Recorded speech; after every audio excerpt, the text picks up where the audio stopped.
Sa ginagalawan nating mundo, maraming mapanghusgang tao. Mga taong hinahanap ang pagkakamali mo na akala mo sila ay mga perpekto pero ang totoo sila ay mas mabaho pa sa'yo.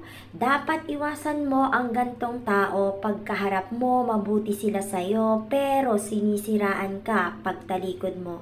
Sila yung mga taong hinihintay kang bumagsak kasi akala nila pag nangyari yun sa'yo, yun ay kanilang ikakaangat.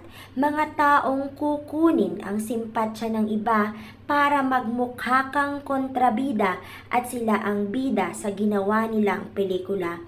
Hayaan mo nang sila-sila na lang ang bida at kontrabida kahit ikaw ay isa lang na hamak na extra.